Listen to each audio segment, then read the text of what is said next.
गाय का गोबर चुराने वाली बहू। सहारनपुर गांव में रहने वाली चंदा के पास दो गाय थीं, जिसने हाल ही में एक बछिया को जन्म दिया था। चंदा भली भांति से अपनी गाय की देखभाल किया करती थी। वो तड़के उठकर गौशाला की साफ सफाई को अंजाम देती और गायों को चराने के लिए खेत खलिहान ले जाया करती थी। उसारे में बैठा विजय माँ के आने की राह ताक रहा था। अरे बेटवा, तू कब उठा? माँ, इस उम्र में भी आपको इतनी मेहनत करनी जरूरी है? हीरा मोती गौशाला में भी चारा खा सकती हैं, फिर आपको मीलों दूर इन्हें खेत ले जाने की क्या जरूरत है? देख बचवा, जानवर भले ही बेजुबान होवत है, लेकिन आजादी सबन के प्यारा है। जैसन पंछी की खातिर पिंजरा कैद, हर बेरा गौशाला में रहकर हमरी हीरा मोती का मन भी ऊब जात है। इनको खुले में घास चरना भावत है। अगर तोहके हमरी सेहत का इतना ख्याल है तो बहुरिया काहे नहीं लावत है? माँ, मैं वो एक लड़की को पसंद करता हूँ। वो शहर में मेरे कॉलेज में पढ़ती है। अरे इतना हिचकत काहे है? अब तो हम यही लगन में तुम दोनों के गठबंधन करा दी है। बड़ी धूमधाम के साथ चंदा अपने बेटे की शादी शहर में रहने वाली शनाया से करा देती है, जिसे देख गांव के लोग उसकी वाहवाही करते हुए कहते हैं, सचमुच चंदा, तुम इस गांव के लिए एक मिसाल हो, जिसने भरी जवानी में पति के मौत के बाद हौसला नहीं छोड़ा, बल्कि जी तोड़ मेहनत करके अपने बेटे का भी भली तरह पालन लालन किया, उसे इतना पढ़ाया लिखाया। सरपंच जी, हम कुछ ना ही किए हैं। हमरे हर सफलता का श्रेय हमरी हीरा मोती को जात है। इनका दूध बेचकर ही तो हमारा घर चलत है। लेकिन चंदा, इनको दुधारू गाय बनाने के पीछे छुपा संघर्ष भी तो तुम्हारा था। आखिरकार तुम ही ने तो कल की इन बच्चिया को पाल पोस कर बड़ा किया है। कंचन अपनी बहू का स्वागत सत्कार करती है। शेफाली तड़के भोर उठकर घर का सारा कामकाज निपटा कर गौशाला की ओर बढ़ रही थी, तभी चंदा कहती है, अरे बहुरिया, गौशाला में का करे जात है? माँ जी, गौशाला साफ करने। अरे नहीं नहीं, हीरा मोती सिर्फ हमसे गोबर चारा करावत है। अनजान इंसान के देखकर वो डर के मारे पगुराई करे लागत है। और इका पता मरखा गाय के जैसन तू के दुलत्ती मार दे। तो जा, तू चूल्हा चौका कर, गौशाला की जिम्मेदारी अपन सास पर छोड़ दे। चंदा गौशाला का गोबर उठाकर अपनी गाय को नहला धुलाकर चारा तैयार करके उन्हें खिला पिलाकर कहती है, आज का मामला तो निपट गवा। आज दूध देवे माँ कोनो आनाकानी नहीं चली हीरा मोती। कुछ देर बाद सांझ होने पर चंदा कहती है, बहुरिया, अंधियारा छाए से पहले खाना बना ले, काहे कि गांव में बिजली के प्रबंध नहीं है। जी ठीक है माँ जी। गांव में बिजली का न होना शनाया को बहुत खटकता है। उस रात चंदा गहरी नींद में सो रही होती है। तब गौशाला में बंधी दोनों गाय जोर शोर से गुहार करने लगती हैं, जिसे सुनकर शनाया लालटेन लेकर गौशाला में आती है, जहां चारों ओर ढेरों मात्रा में गोबर ही गोबर पड़ा हुआ था। हीरा मोती, मुझे तुम्हारा गोबर चाहिए, दोगी ना? शनाया समझदारी से काम लेते हुए गायों को सहलाती है। गाय भी उसे चाट कर अपना विश्वास जाहिर करती है। वो टोकरी में सारा गोबर इकट्ठा कर लेती है और उसे घर के पीछे छिपाकर सूखी घास उड़ेल देती है। हाँ, काम बन गया। अब सासू माँ को नकल गाय का गोबर मिलेगा ना, वो बनाएंगी उपले। तड़के सवेरे उठकर चंदा गौशाला में आकर कहती है, अरे बहुरिया, तू गौशाला में कोने के आते देखी रही का? नहीं तो माँ जी। अजीब बात है, सालों में आज पहली दफा हमरी हीरा मोती गोबर नहीं दी है। माँ जी, हो सकता है इनका मन ना हो, और फिर कल इन्होंने चारा भी तो कम खाया था। मेरी मानिए तो इन्हें खली खिलाइए, उससे भी ये दूध ज्यादा करेंगे और गोबर भी। बहू, तू अपनी सहरी बकैती अपने पल्ले रख, गोबर गणेश कहीं की। वैसे माँ जी, बिना उपलों के आज चूल्हे पर खाना कैसे बनेगा? अरे चिंता न कर बहू, मैंने ढेरों उपले पहले ही जोड़ बटोर रखे हैं। इस तरह एक बार दिन ढलने के साथ रात होती है। शनाया देर रात गाय के गोबर देने की ताक में जागी रहती है। हीरा मोती किसी भी पल गोबर दे सकती हैं। मुझे अपने कान और आंखें दोनों खुले रखने होंगे। तभी गौशाला से गाय की गुहार सुन शनाया दौड़ती है। अरे हीरा मोती, चुप हो जाओ। अगर इनकी गुहार से सासू माँ जाग गई तो मेरा भेद खुल जाएगा। शनाया गाय के आगे चारा डालकर कहती है, जितने ये गाय चारा खत्म करेंगी, मुझे गोबर की चोरी को अंजाम देना होगा। वो टोकरी में गोबर उठाकर उन्हें घर के पीछे वाले हिस्से में छुपा देती है। अगली भोर चंदा फिर गौशाला में आती है। आज फिर हमरी गाय गोबर नहीं दी, कुछ समझ नहीं आवत है। ये चारा भी सही से खात है, दूध भी भरपूर देत है, फिर गोबर देवे में आनाकानी काहे करत है। कहीं कोनो चोर तो ससुरा हर रात हमरी गाय का गोबर चुरा के ले जात तो नहीं है। माँ जी, आप भी ना कैसी ऊट पटांग बात सोच रही हैं। भला गोबर में कोई खजाना थोड़ी छुपा है जो कोई उसे चुराएगा। शनाया अपनी सास के मन में उठ रहे शक को खत्म कर देती है और हर रात गोबर की चोरी को अंजाम देती है। एक बार की बात है, कंचन उसके घर आकर कहती है, कैसी हो चंदा बहन, बहू के आने के बाद से तो तुम एकदम ईद का चांद हो गई हो, नजर ही नहीं आती। का बताए कंचन बहिनी, तुम तो जानत हो कि हमारी गाय शुरू से ही दिन भर का गोबर जमा करके रात में देते हैं। जाने कौन चोर उचक्का हर रात गोबर चुरा के ले जाते हैं। गोबर की चोरी से उपला बनाए भी दुभर हुई गवा है। चूल्हा जलाए के खातिर अब तो उपले भी खरीद के लावत हैं। दरवाजे पर खड़ी सुन रही शनाया के चेहरे पर डर का शिकंज देखकर कंचन हैरानी जाहिर करती है और शनाया के भीतर जाते ही कहती है, चंदा, अक्सर घर का बेदी ही लंका ढाता है। का मतलब? हम कुछ बुझे नहीं। क्या पता चोर तुम्हारे घर में ही कुंडली मार कर बैठा हो। कंचन चंदा के मन में शक का बीज बोकर चल देती है। रात होने पर शनाया दबे पांव गौशाला में आती है। चंदा उसका पीछा करती हुई कहती है, आज तू रंगे हाथ पकड़ी गई। माँ जी, मैं जानती हूँ कि मैंने गोबर की चोरी की, लेकिन ये मैंने इन गायों और हम सभी की भलाई की खातिर किया है। अरे अब तो अपन चोरी पर पर्दा डालना बंद कर। तो हर सास गांव के है, गवार नहीं। शनाया अपनी सास को लेकर गोबर वाली जगह पर आकर एक बड़ा सा जी तोड़ मेहनत करके गड्ढा तैयार करके सारा गोबर गड्ढे में उड़ेल कर गोबर का मिश्रण तैयार करके बिजली की तारों को बैटरी में जोड़कर उसे बिजली का आविष्कार करती है। पूरे गांव में रोशनी उजागर करती है। सभी जन ये देख भौचक के रह जाते हैं। अरे ये बिजली कैसे? गाय के गोबर से बिजली का आविष्कार संभव है, क्योंकि गाय के गोबर में मीथेन गैस विद्यमान होती है, जिसे न सिर्फ खेती की सिंचाई, घर की लिपाई, बल्कि बिजली और इलेक्ट्रॉनिक चूल्हा भी जल सकता है। वो कैसे? अगर आप में से किसी के पास गैस चूल्हा है तो लेकर आइए। अरे मेरे घर पर है। धीना, जा मेरे घर का चूल्हा लेकर आ। मुझे एक बड़े डिब्बे की जरूरत पड़ेगी। वो डिब्बे में गोबर पानी डालकर मिश्रण तैयार करती हुई पाइप को चूल्हे से सेट करके कहती है, अब जैसे ही इस आउटलेट से ये गोबर निकलेगा, गोबर का गैस ऊर्जा के रूप में बनकर इस चूल्हे को जलने में मदद करेगा। गैस के जलते ही सभी हैरानी जाहिर करते हुए कहते हैं, अरे लाख अर्जियों के बाद भी जो काम सरकार ने नहीं किया वो तूने कर दिखाया। शाबाश बिटिया। अरे एक बात तो साफ हो गई है कि इंसान का पढ़ा लिखा होना बेहद जरूरी है। कहते हैं ना, अच्छाई के लिए बोला गया एक झूठ सैकड़ों सच के बराबर होता है।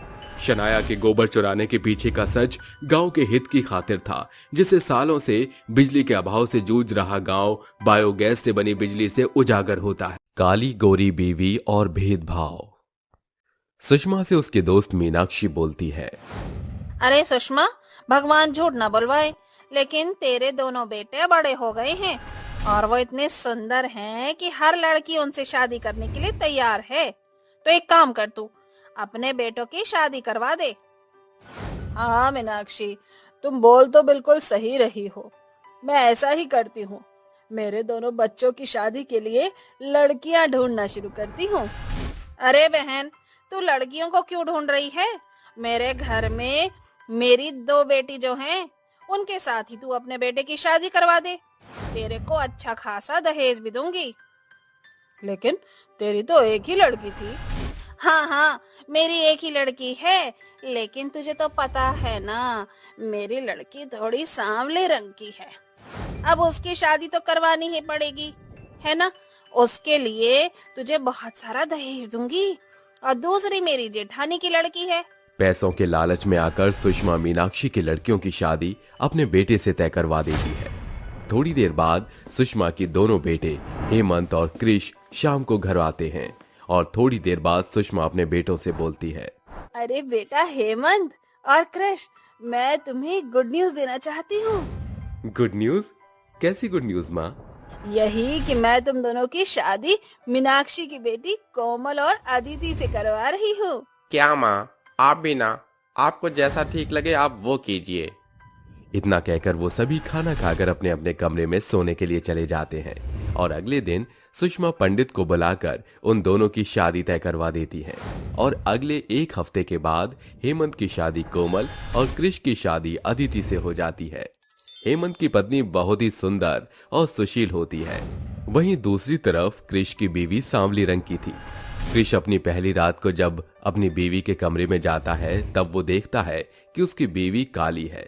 ये देखकर कृष उससे दूर हो जाता है और अदिति से गुस्से में बोलता है, तुम मेरी बीवी कभी नहीं बन सकती, समझी तुम? पर क्यों कृष जी, आखिर मैंने क्या किया है जो आप अपनी पहली ही रात पर इतना भड़क रहे हो? मैं इतना स्मार्ट हूँ और तूने अपने आप को देखा है कलूटी कहीं की? तुझमें और मुझमें जमीन आसमान का फर्क है। तेरा मेरा मेल कभी नहीं हो सकता। हम दोनों दुनिया की नजरों में तो मियाँ बीवी हैं, लेकिन हम दोनों एक दूसरे के कुछ भी नहीं है। इसलिए तुम अपनी सीमाएं बनाए रखना। कृष अपनी बीवी अदिति के ऊपर भड़क रहा था तो वहीं दूसरी तरफ हेमंत अपनी पहली रात कोमल के साथ बड़े ही अच्छे से बिता रहा था। थोड़ी देर बाद सुबह हो जाती है और दोनों की पहली रसोई होती है कि तभी वहां पर उसकी सास सुषमा आती है और अपनी बहू कोमल से बोलती है, कोमल, तुम रसोई में खाना मत बनाओ। घर का सारा काम और रसोई अदिति संभाल लेगी। क्यों अदिति, संभालोगी ना तुम? हाँ माँ जी, क्यों नहीं, मैं घर का सारा काम संभाल लूंगी। इतना कहकर अदिति पूरी रसोई संभालने लगती है। वहीं दूसरी तरफ सुषमा कोमल के साथ पार्लर जाती है। ऐसे ही कुछ दिन बीत जाते हैं और अदिति रसोई के साथ साथ अपना पूरा घर संभालने लगती है। वो अपना घर तो संभालने लगती है लेकिन अदिति अपने पति का प्यार आज तक नहीं पा सकी। ऐसे ही एक बार की बात है, कोमल और हेमंत अपने हनीमून के लिए जाते हैं और यहाँ अदिति अपने घर को संभालने में लगी रहती है। कोमल और हेमंत अपनी जिंदगी खुशी से बिता रहे थे तो वहीं बेचारी अदिति अपना जीवन दुखों में व्यतीत कर रही थी। एक दिन कृष ऑफिस से घर जल्दी आ जाता है, जिसके बाद अदिति कृष के लिए पानी लेकर अपने कमरे में जाती है और उससे बोलती है, कृष जी, कोमल और हेमंत जी दोनों अपने हनीमून पर गए हैं। आप तो मुझे कहीं पर भी नहीं लेकर जाते। क्यों ना हम यहीं पास के मंदिर में पूजा करने के लिए चले? तू पागल है क्या? तुझे लेकर कहीं भी नहीं जाऊंगा मैं, समझी तू?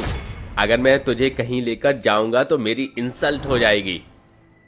अदिति कुछ नहीं बोलती और रोते हुए किचन में चली जाती है।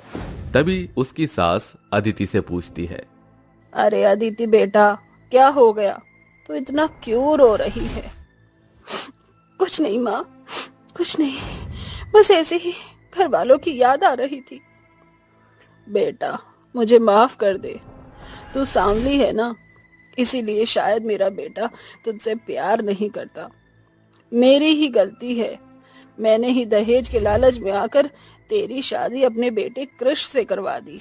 नहीं नहीं माँ, आप मुझसे माफी मत मांगे। आप तो मेरी माँ हैं और माँ अपनी बेटी से माफी मांगे, मैं ये बर्दाश्त नहीं कर सकती हूँ।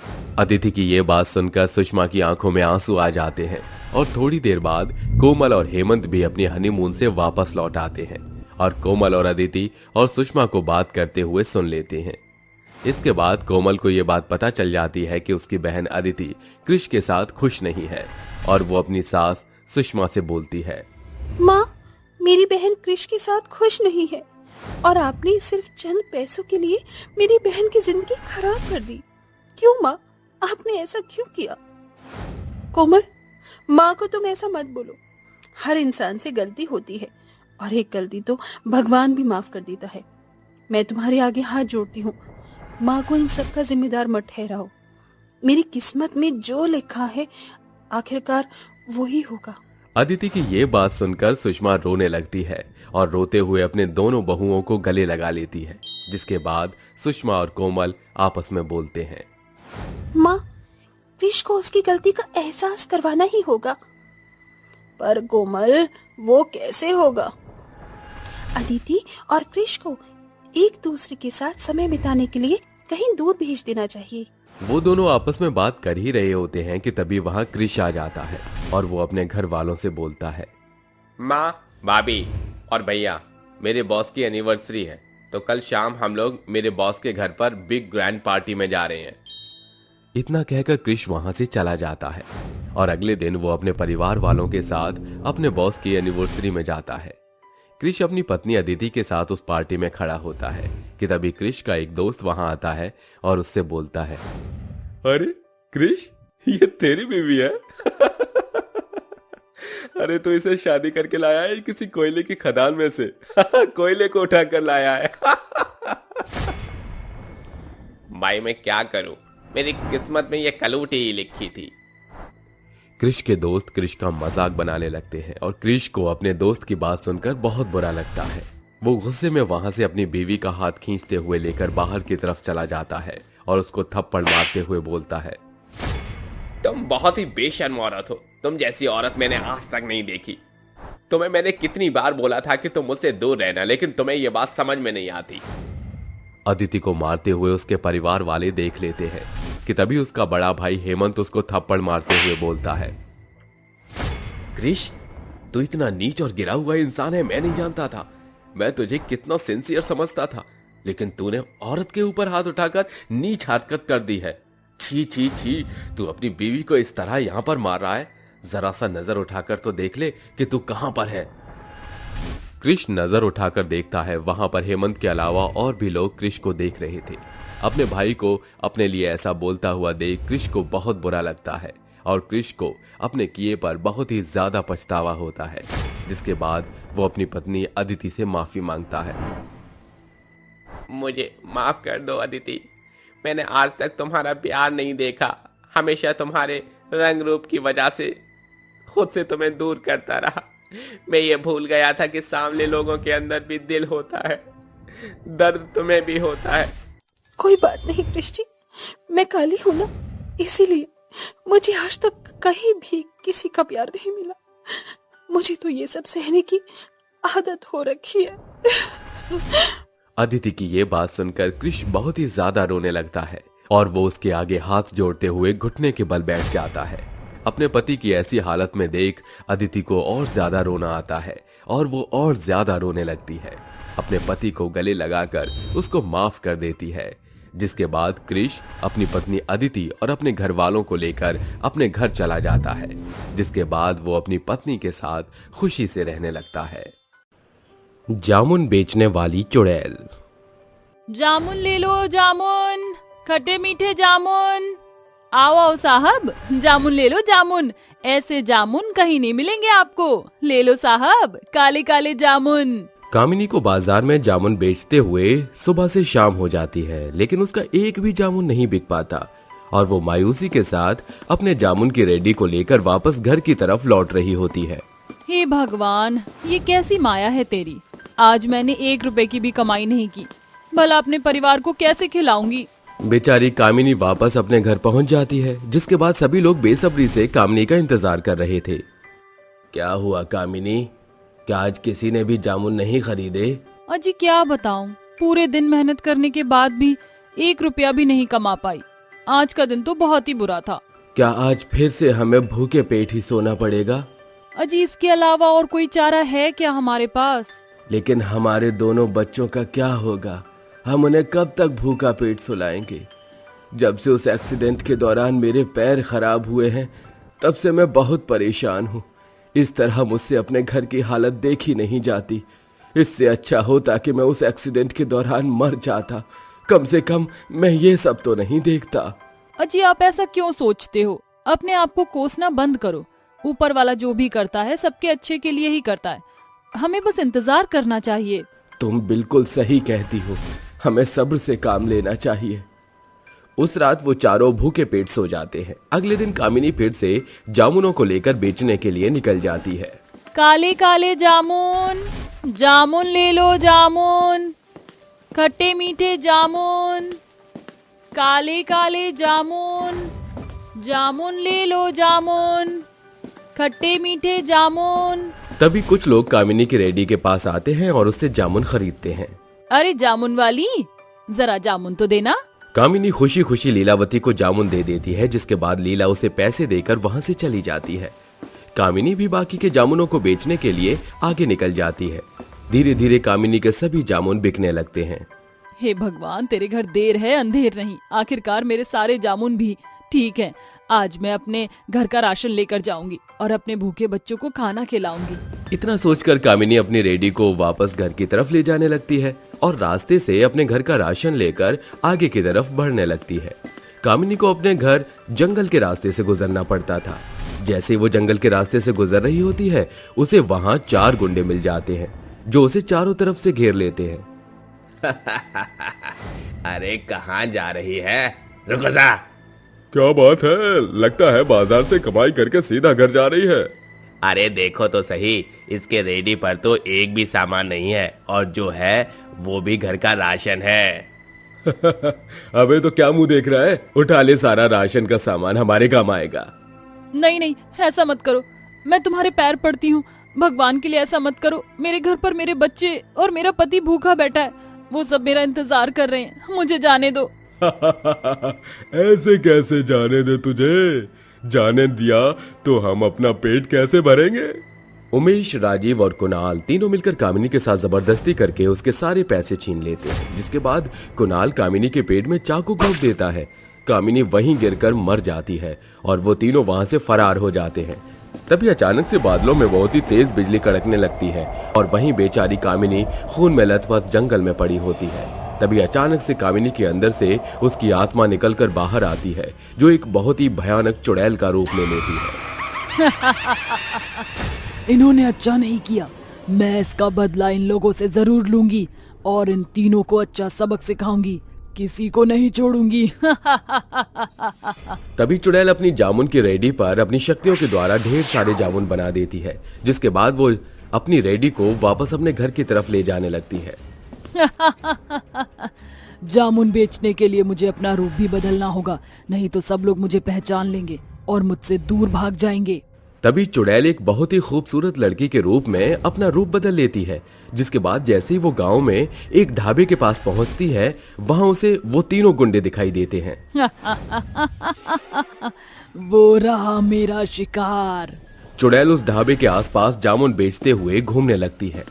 जामुन ले लो, जामुन, काले काले जामुन, खट्टे मीठे जामुन, जामुन ले लो, जामुन, काले काले जामुन, खट्टे मीठे जामुन। जैसे ही कुणाल, राजीव और उमेश चुड़ैल को देखते हैं, वो उसकी खूबसूरती देखकर उसके ऊपर मोहित हो जाते हैं। आए हाय, क्या आफत दिख रही है। अरे ये तो तुम्हारी भाभी है। अरे भाभी होगी तेरी, मेरी तो लुगाई है, लुगाई। अरे तुम दोनों लड़ते रहो, मैं तो जा रहा हूँ उससे सेटिंग करने। वो तीनों आपस में ही जिद करने लगते हैं, जिसके बाद वो तीनों ही चुड़ैल के पास पहुंच जाते हैं और उसके ऊपर डोरे डालने लगते हैं। अरे साहब, आप तीनों आपस में क्यों लड़ रहे हो? मैं तो आप तीनों की ही हूँ। अरे मेरा मतलब है कि मैं आप तीनों के लिए ही जामुन लेकर आई हूँ। एक बार जामुन खाकर तो देखो, कितने अच्छे और खट्टे मीठे जामुन हैं। अरे तुम बोलो तो सही, मैं तो तुम्हारे लिए जहर भी खाने को तैयार हूँ। अगर तू जहर खाएगा तो मैं इसके लिए फिनाइल पी सकता हूँ। ठीक है, तुम दोनों मर जाओ, अब ये जामुन वाली मेरी हुई। वो तीनों आपस में ही दोबारा से लड़ने झगड़ने लगते हैं और चुड़ैल अपनी जामुन की रेडी को आगे की तरफ ले जाने लगती है। देखते ही देखते वो जामुन की रेडी को एक सुनसान सड़क पर ले जाती है और उसके पीछे पीछे वो तीनों भी पहुंच जाते हैं। बहुत हुआ इसके पीछे लड़ना, अब ये जामुन वाली हम तीनों की ही है, जो मन करे वो करो। वो तीनों गुंडे जैसे ही उसके कंधे पर हाथ रखते हैं, वो उसी समय अपना रूप बदलकर बहुत ही भयानक चुड़ैल के रूप में अपना आकार ले लेती है, जिसके बाद चुड़ैल को देखकर उन तीनों की सिट्टी पिट्टी गुल हो जाती है।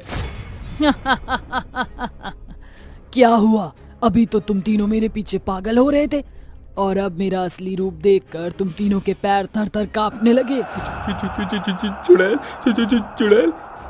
अबे चुड़ैल नहीं, ये तो सचमुच एक बहुत भयानक चुड़ैल है। इसे देखकर मुझे कुछ याद आ रहा है। अरे ये वही औरत है जिसे हमने जंगल में मारा था, अब ये हमें मारेगी क्योंकि ये एक बहुत भयानक चुड़ैल बन गई है। मैं वही औरत हूँ जिसे तुमने जंगल में मार दिया था। तुम तीनों इतने निर्दयी हो कि तुमने मेरी बात भी नहीं सुनी। मेरे बच्चे भूखे घर पर मेरा इंतजार कर रहे थे। मेरा पति अपाहिज है, एक मैं ही उनका सहारा थी। तुमने सब कुछ बर्बाद कर दिया। चुड़ैल की ये बातें सुनने के बाद तीनों अपने घुटनों पर बैठकर चुड़ैल के आगे गिड़गिड़ाने लगते हैं। हमसे बहुत बड़ी गलती हो गई, हमें नहीं पता था कि हम इतना बड़ा पाप कर देंगे। तुमने हमारी आंखें खोल दी है, हमें अपनी गलती का बहुत पछतावा हो रहा है। हाँ बहन, हमें अपनी गलती का पछतावा है। हम तुम्हारे पैरों में गिरकर माफी मांगते हैं। हमसे जो गलती हुई है हम उसका प्रायश्चित करना चाहते हैं।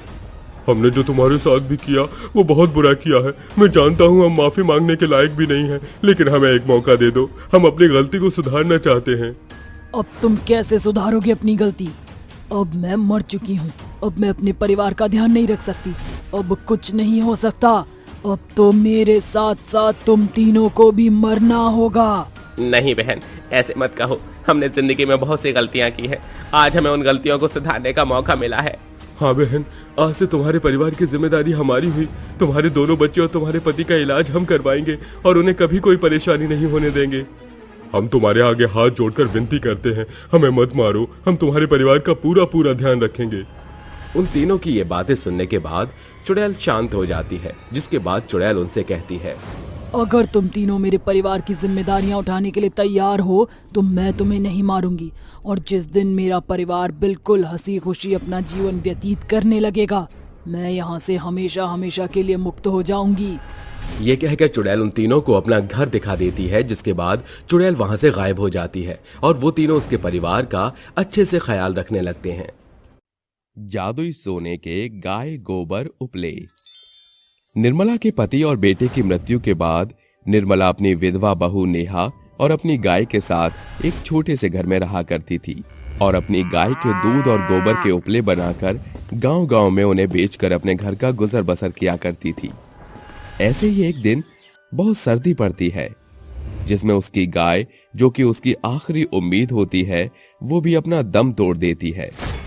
निर्मला भगवान की बहुत बड़ी भक्त होती है। जब उसकी गाय मर जाती है तो वो रोते हुए भगवान से बोलती है, हे भगवान, आखिर मुझसे ऐसी कौन सी गलती हो गई कि पहले तूने मुझसे मेरे पति और बेटे को एक कार एक्सीडेंट में छीन लिया, और अब जो मेरा आखिरी सहारा बची थी, मेरी गाय, तूने उसे भी मुझसे छीन लिया। अब मुझ बूढ़ी को तो सही से कुछ दिखाई भी नहीं देता। अब मैं अपनी बहू की देखभाल कैसे करूंगी? ये बोलकर निर्मला भगवान के आगे बहुत रोती है। तभी देवी माँ निर्मला के सामने प्रकट होती हैं और उससे बोलती हैं, निर्मला, तुम निराश मत हो। तुम्हारी सच्ची भक्ति से मैं अधिक प्रसन्न हूँ। मैं तुम्हारी मृत गाय को जादुई सोने की गाय बना रही हूँ। इससे निकलने वाले गोबर से तुम उपली बनाना। यदि तुम बिना किसी लालच के उस उपले को दीवार पर लगाकर उनकी पूजा करोगी, जिस तरह मेरी करती हो, तो तुम्हें इसका खूब लाभ मिलेगा। इतना बोलकर देवी माँ वहाँ से गायब हो जाती है और निर्मला अपनी बहू से बोलती है, बहू अभी साक्षात देवी माँ आई थी और उन्होंने मुझे आशीर्वाद दिया है। वो मेरी भक्ति से अधिक प्रसन्न हुई है। उन्होंने हमारी गाय को जिंदा कर दिया है, साथ ही इसे एक जादुई सोने की गाय बना दी है। माँ जी, ये आप क्या बोल रही हैं? इतना बोलकर नेहा निर्मला के साथ अपनी मरी हुई गाय को देखने के लिए जाती है, जहाँ वो देखती है कि उसकी गाय जीवित हो चुकी है और उसका रंग सुनहरा हो चुका है। साथ ही वो पहले की तरह अपना चारा खा रही होती है। ये देखकर निर्मला और नेहा दोनों ही बहुत खुश होते हैं। तभी वो गाय गोबर करती है और निर्मला पहले की तरह उस गाय के गोबर को उठाकर उसके उपले बनाती है और 3 उपले बनाकर उसे दीवार पर सूखने के लिए चिपका देती है। रात में सोने से पहले उसकी पूजा करती है। अगले दिन जब निर्मला की आंख खुलती है तो वो अपनी बहू नेहा के साथ उपले को लेने के लिए जाती है, जहां नेहा देखती है कि तीनों ही उपले सोने के हो चुके हैं और उन तीनों उपलों में से हीरे, सोने और चांदी निकल रहे हैं। ये दृश्य देखकर नेहा के पैरों के नीचे से मानो जमीन ही खिसक जाती है और नेहा हैरान होकर अपनी सास से बोलती है, माँ जी, ये कैसा अद्भुत चमत्कार है। लगता है ये वही चमत्कार है जिसके बारे में देवी माँ मुझे बता रही थी। ये नजारा देखकर तो मैं खुद भी अचंभित हो गई। भला ये तीनों उपले सोने, चांदी और हीरे कैसे निकाल सकते हैं? माँ जी, लगता है अब हमारे अच्छे दिन आ रहे हैं। अब शायद हम एक अच्छी और बेहतर जिंदगी जी सकेंगे। हम इन सोने चांदी हीरो को बेचकर अपनी जिंदगी की नई शुरुआत करेंगे और अपनी जादुई सोने की गाय का बहुत ही अच्छे से देखभाल करेंगे।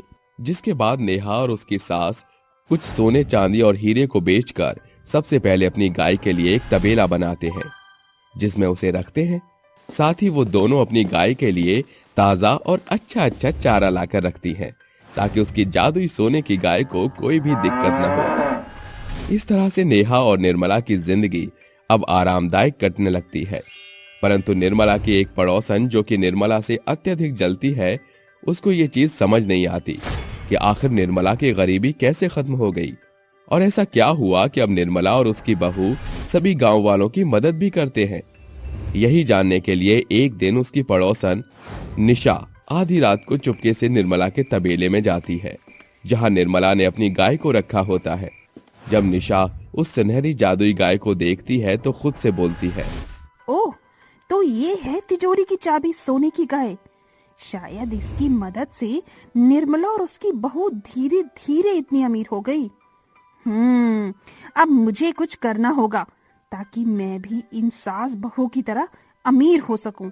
इतना सोचकर निशा वहां से चली जाती है और अपने घर जाकर निर्मला की जादुई सोने की गाय को चोरी करने की सोचती है और अगली रात फिर से चुपके से उसके तबेले में जाती है और उसकी गाय को खूंटे से खोलकर अपने साथ जबरदस्ती लेकर जाने लगती है।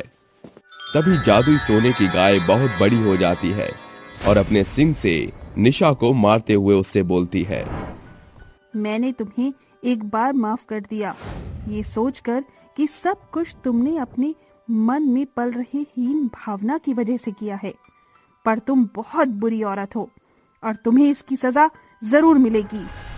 मुझे माफ कर दिया? तुम क्या कहना चाहती हो? मैंने ऐसा क्या किया जो तुम मुझसे ऐसे बोल रही हो? ज्यादा मत बनो। तुमने ही चुपके से आकर मुझे जहर का इंजेक्शन दिया था ताकि मैं मर जाऊं और सबको ये लगे कि ठंड की वजह से मैं मर गई। तुम निर्मला और उसकी बहू से जलती हो क्योंकि वो गरीब होने के बाद भी उपली बेचकर अपने घर की आर्थिक व्यवस्था को काफी अच्छे से चला रही थी। इतना बोलकर जादुई सोने की गाय अपने मुंह से आग निकालती है और उसके चारों तरफ आग लगा देती है। अब निशा अपनी जान बचाने के लिए जोर जोर से चिल्लाती है। तभी सारे गांव वाले वहां इकट्ठा हो जाते हैं और निशा अपनी जान बचाने के लिए सबके सामने अपना सच कबूल करती है। मुझे माफ कर दो, माफ कर दो। मैंने जलन में आकर तुम्हारी गाय को मारने की कोशिश की थी और जब मैंने देखा कि तुम धीरे धीरे अमीर हो गई तो मैंने पता लगाना चाहा कि तुम्हारे अमीर होने का क्या राज है। जब मुझे तुम्हारी जादुई सोने की गाय के बारे में पता चला तो मैं इसको चुराने आ गई। पर निर्मला, मैं सच बोलती हूँ, अब मुझे मेरी गलती का एहसास हो गया है। तुम अपनी जादुई गाय से बोलो कि वो मेरी जान को बख्श दे। निशा को अपनी गलती का एहसास हो जाता है, जिसके बाद निर्मला जादुई सोने की गाय से बोलती है, माता, इसे माफ कर दीजिए। वैसे भी हर इंसान को अपनी भूल सुधारने का एक मौका जरूर देना चाहिए। मुझे लगता है कि निशा अब ऐसी हरकत दोबारा नहीं करेगी। और निशा, मुझे मेरी भक्ति का आशीर्वाद मिला था जो देवी माँ ने मुझे दिया था। यह तो सिर्फ एक जादुई सोने की गाय है जिसने मुझे एक बार गोबर दिया और उस गोबर का मैंने 3 उपला बनाया, जिसमें से एक में सोना, दूसरे में चांदी और तीसरे में हीरा निकलता है। माँ जी सच बोल रही हैं, पर मुझे लगता है कि अब हमें इनकी जरूरत नहीं है। इसलिए अब हम इन उपले में से निकल रही सोने चांदी की मदद से सभी गांव वालों का भला करना चाहते हैं, ताकि हमारे गांव में कोई भी गरीबी से ना मरे और ना ही उसके पशु मरे। जिसके बाद निर्मला और नेहा सभी गांव वालों को वो 3 उपले दिखाती हैं, जिसमें एक में से सोना, दूसरे में से चांदी और तीसरे में से हीरा निकल रहा होता है। ये देखकर सभी गांव वाले खुश हो जाते हैं। इसके बाद निर्मला और नेहा उन सोने चांदी और हीरों को गांव वालों की सेवा और मदद में लगाना शुरू कर देते हैं। अब जब भी किसी गांव वाले को पैसे या सोने चांदी से जुड़ी मदद चाहिए होती थी तो वो सब निर्मला के पास आते थे और निर्मला उनमें से कुछ सोना चांदी हीरा गांव वालों को देकर उनकी मदद किया करती थी। इसी तरह से निर्मला अपनी बहू नेहा और जादुई सोने की गाय के साथ खुशी खुशी रहने लगती है। साथ ही पूरा गांव भी खुशी खुशी अपना जीवन जीने लगता है। सोने के बाल वाली बहू। अरे उस रूपा के बाल तो दिन बर दिन और भी ज्यादा लंबे और घने होते जा रहे हैं। उसके खूबसूरत बालों से पूरे गांव की लड़के उसके बाल के जाल में उलझते ही जा रहे हैं। अरे जब उसके काले घने बालों की चोटी उसकी कमर पर बल खाती है तो ऐसा लगता है जैसे कोई काली नागिन लहरा रही हो। उसके बालों की तारीफ करके हम सहेलियां अपना जिया क्यों जला रही हैं? जाने हमारी गाय की पूंछ जैसे बाल कब उसके जैसे होंगे। ढोलकपुर गांव में रहने वाली रूपा के बाल गांव की सभी लड़कियों की तुलना में बेहद ही लंबे, घने और काले थे। पूरे गांव के लड़के उससे ब्याह रचाने के सपने देखा करते थे। रूपा अपने पिता महेंद्र के साथ एक टूटी फूटी झोपड़ी में रहा करती थी। उसके पिता एक साधारण लकड़हारा थे जो मेहनत मजदूरी से 2 वक्त की रोटी जुटा पाता था।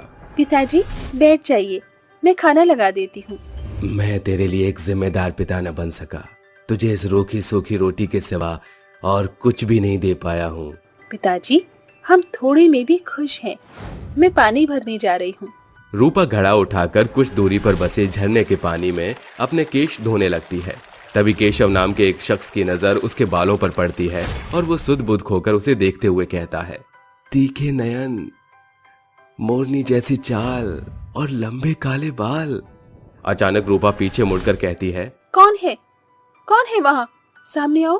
केशव उसके सामने आकर कहता है, आपको यूं छुपकर देखने की गुस्ताखी के लिए आप जो चाहें सजा दे सकती हैं। केशव का ऐसा अंदाज देखकर रूपा उसके रूप में ही खो जाती है और अपने गीले बालों को झटके से पीछे करती है। उसके लंबे बाल केशव की घड़ी में अटक जाते हैं और केशव कहता है, अजी क्यों इन सुंदर बालों को तोड़ना चाहती हो?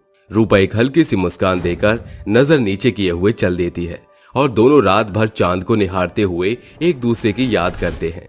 और अब हर रोज केशव झरने के पास आकर रूपा का इंतजार करता और ये सिलसिला प्यार का मोड़ ले लेता है। और केशव कहता है, रूपा अब अपनी जिंदगी तुम्हारे साथ बिताना चाहता हूँ। मैं तुम्हारे हसीन जुल्फों में अपनी शाम और हर एक लम्हा बिताना चाहता हूँ। तो फिर ले चलो मुझे अपनी दुल्हन बनाकर हमेशा के लिए। मैं कल ही माँ के साथ हमारे रिश्ते की बात करने तुम्हारे घर आऊंगा। केशव घर जाकर अपनी माँ से कहता है, माँ मुझे एक लड़की से प्यार हो गया है, मैं उससे शादी भी करना चाहता हूँ। बेटा इसमें इतना हिचकिचाने की क्या बात है? तेरी खुशी में ही मेरी खुशी है। अगली सुबह दोनों उसके घर आते हैं जहाँ कौशल्या चारों तरफ देखकर कहती है, ये शादी नहीं हो सकती बेटा। पर आखिर क्यों माँ? तू मेरा इकलौता बेटा है और तेरी शादी को लेकर मैंने बहुत से सपने सजाए हैं जिन्हें ये गरीब भिखारी पूरा नहीं कर सकते। और जो खुद ही झोपड़ी में सड़ रहे हैं वो हमें क्या देंगे? हाँ ये बात अलग है कि इस लड़की में कोई खोट नहीं। तो मेरा भी फैसला सुन लीजिए माँ, मैं शादी करूंगा तो सिर्फ रूपा से। अरे बुद्धि भ्रष्ट हो गई है तेरी, जो इस 2 कौड़ी की लड़की के लिए तू अपनी माँ से लड़ने पर उतारू हो गया है। ऐसा भी क्या जादू कर दिया है इस लंबे बालों वाली डायन ने तुझ पर? अगली सुबह केशव गांव के मंदिर में जाकर रूपा से शादी करके कहता है, दुनिया की रीति रिवाजों से परे आज मैं तुम्हें अपनी अर्धांगिनी के रूप में स्वीकार करता हूँ। जैसे ही दोनों घर आते हैं तो कौशल्या कहती है, नास पिटे तेरा डायन, मेरे बेटे को अपने जाल में फंसा ही लिया। माँ अब रूपा मेरी पत्नी और आपकी बहू है, इसके खिलाफ मैं एक शब्द नहीं सुनूंगा। आप हमें अपना आशीर्वाद नहीं देना चाहती तो हम इसी वक्त चले जाएंगे। बेटा तुझे यहाँ से कहीं भी जाने की कोई जरूरत नहीं। आओ बहू रानी, स्वागत है। दरअसल ये कौशल्या का 2 तरफा चेहरा था। केशव की गैर मौजूदगी में कौशल्या अपने बहू पर अत्याचार करने का एक मौका नहीं गवाती थी। क्यों रे करमजली, बड़ा शौक है ना लंबे बाल रखने का? घर के हर एक कोने में तेरे ही बाल पड़े हुए हैं और खाने में भी तेरे ही बाल तैर रहे हैं। सासू माँ आपके डर से मैंने पिछले 2 दिन से अपने बालों में कंघी तक नहीं लगाई, फिर मेरे बाल कैसे गिर सकते हैं? तू मुझे झूठा साबित करना चाहती है? रुक अभी तेरी अकल ठिकाने लगाती हूँ। कौशल्या बेरहमी से उसके बाल पकड़कर उसका सिर दीवार में पटकने लगती है और वो कहती है, सासू माँ छोड़ दीजिए मेरे बालों को, मुझे बहुत दर्द हो रहा है। समय तेजी से गुजरता है जिसके साथ कौशल्या की ज्यादतियां भी बढ़ती जाती हैं। एक रोज वो कहती है, बड़ा इतराती है ना अपने लंबे घने काले बालों पर। अब जैसे ये केमिकल वाले शैम्पू को अपने बालों पर मलेगी, रौनक ही बदल जाएगी। उस शैम्पू के चलते प्रतिदिन के साथ रूपा के बाल तेजी से झड़ने लगते हैं और वो पूरी तरह से गंजी हो जाती है और रोते हुए कहती है, नहीं नहीं, हाय रे, मेरे बाल झड़ गए। कमरे में आकर कौशल्या हंसती हुई कहती है, अरे ये क्या बहू रानी, तू तो सजनी से गजनी हो गई। वैसे ये चमचमाता हुआ टकला तेरे सर पर बड़ा जच रहा है। रूपा के गंजे होने की बात पूरे गांव में फैल जाती है। रुचि, तुझे पता चला? रूपा की सारी बाल उड़ गई, वो तो अब गंजी हो गई है। अरे इक्का दुक्का केश भी नहीं बचे उसके सर पर। अच्छा हुआ जो उसकी सर की हरियाली छिन गई। अपने लंबे केश पर इतराकर हमें कितना जलाती थी। रूपा को अपने बालों को खो देने के गम से रोता हुआ देख केशव कहता है, रूपा अब चुप भी हो जाओ। मैं तुम्हारी सूरत से ज्यादा तुम्हारी सीरत से प्यार करता हूँ। मुझे इससे कोई फर्क नहीं पड़ता कि तुम्हारे बाल हैं या नहीं। एक लड़की के लिए उसके बाल सबसे खास होते हैं, क्योंकि वही उसे सुंदर बनाते हैं। वो रात के अंधेरे में बिलख बिलख कर रोती हुई कहती है, काश माँ आज तुम मेरे पास होती। अचानक एक तेज रोशनी के साथ उसकी माँ प्रकट होकर कहती है, रूपा मेरी बच्ची, निराश ना हो। माँ आप यहाँ? तेरे बहते आंसुओं के कारण मुझे स्वर्ग से यहाँ लौटना पड़ा। गंगा की आत्मा अपनी शक्तियों से रूपा के गंजेपन को सोने के बालों में बदलकर कहती है, बिटिया ये सोने के बाल तेरी सारी परेशानियां खत्म कर देंगे। प्रतिदिन के साथ तेरे ये सोने के बाल तुझे एक सोने का सिक्का दिया करेंगे, जिसे तेरी क्रूर लालची सास तुझे सताना बंद कर देगी। रूपा आईने में अपने सोने के चमचमाते बाल देखकर बहुत खुश होती है।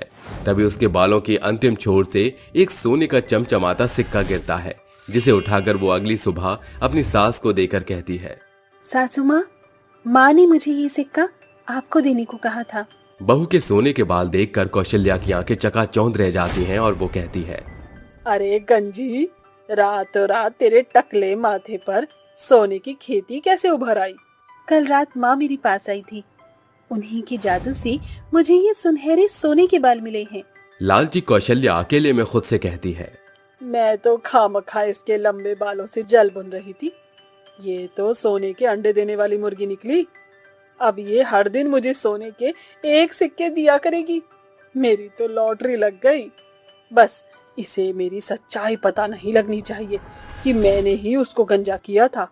कौशल्या की ये बात केशव सुनकर कहता है, मुझे तो पहले ही शक था कि आपने ही रूपा के बाल से जलकर उसे गंजा किया था। क्या रूपा की जगह आपकी अपनी बेटी होती तो भी आप ऐसा ही करती?